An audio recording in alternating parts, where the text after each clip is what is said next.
So you got a Buddistick Pro and you want to get your settings on this thing dialed in like a pro. Today in the House of Ham, I'm going to show you a few tricks to get the most from this great portable antenna.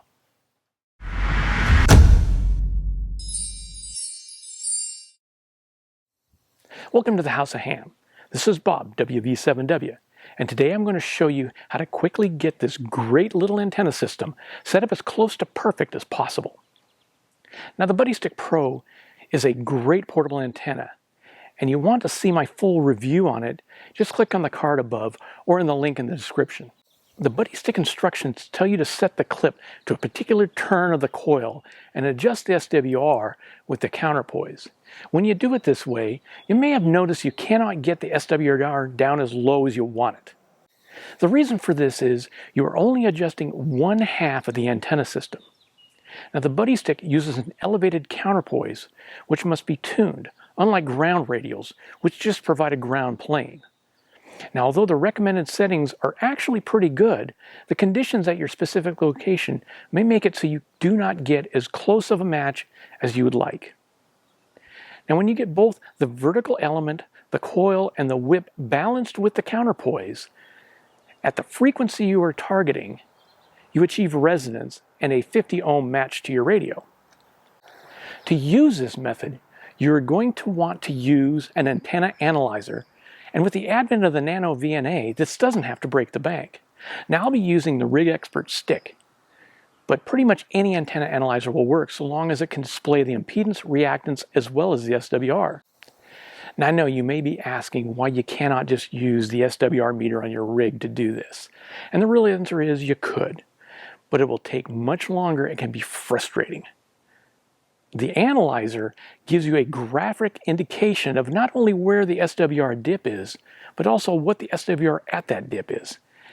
And it can also show you the impedance as well as the reactance, which can be helpful in showing the true efficiency of your antenna setup. For this example, I will be tuning up 40 meters because it can be challenging to get a one-to-one SWR. So it will be a better illustration of the point of having to adjust both the tap and the counterpoise. We're going to start by counting down 39. Now each of these blue and black lines is 5, so we'll go to the bottom one, which is 40, and we'll go up 1 for that for 39, and going in from the bottom, as recommended by Buddy Pole. And then when you go to tighten it down, you don't need to tighten it too much, just get it good and snug so it doesn't move around. And then we'll go ahead and plug the wire into that clip, and we're ready to go.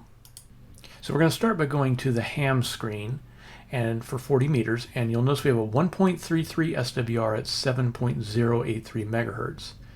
So when we go to the single view, we will set our frequency at 7.08, and then we'll be able to see what our impedance and reactance are at that frequency with this particular settings. And you'll notice that our impedance is 66 ohms, and our reactance is minus 1.52 ohms. And although these settings aren't bad, we can certainly do better, so let's do some adjustments. So let's shorten up our counterpoise by 1 turn, and then we can take a look and see what that does for us as far as what not only what the resonant frequency is, or the dip, but also what our SWR is at that dip. So if we refresh the screen, we can see that our SWR now is at 1.1 at 7.1 megahertz, and that's really good, so we probably won't need to do any further adjustments here. Of course, as Murphy's Law would have it, 40 meters, was way different this time because the conditions are different. Even though I tested this the other day at the exact same place, but the ground is a little different. It rained really heavy last night, and so I had to lengthen things out way more than I would have had to.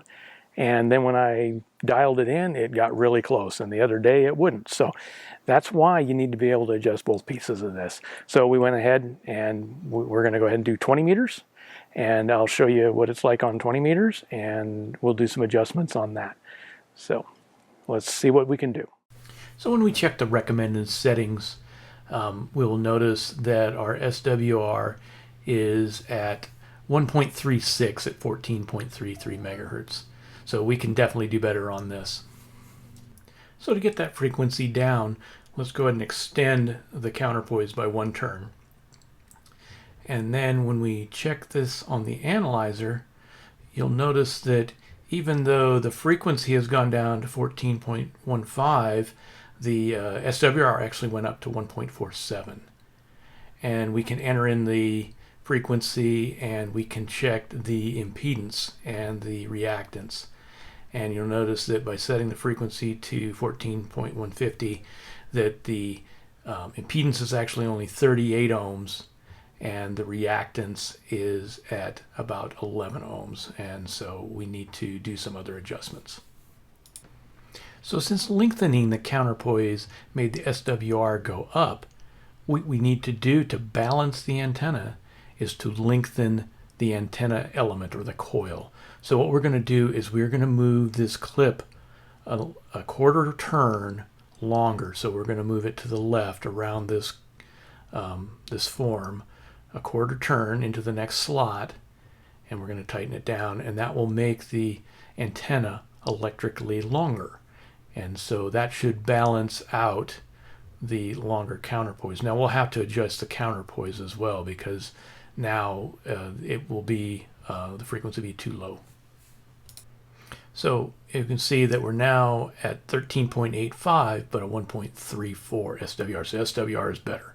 So let's go ahead and shorten this up just a little bit, and I'm going to give a shout out to Scott over at Ham Radio for Non-Techies to this little micro adjustment here on this littler turn there, and let's give that a try and see what that gives us.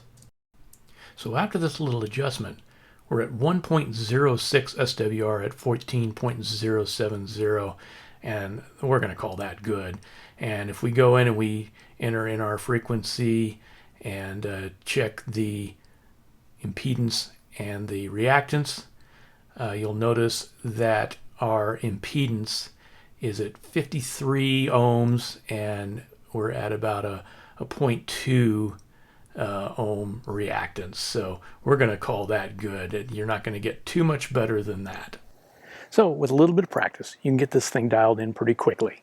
And once you get the taps correctly set, most of the time you shouldn't have to mess with them, and you can just use the counterpoise to adjust your SWR. But understand that different places and different times will have different conditions, and that's why you need to be able to adjust both.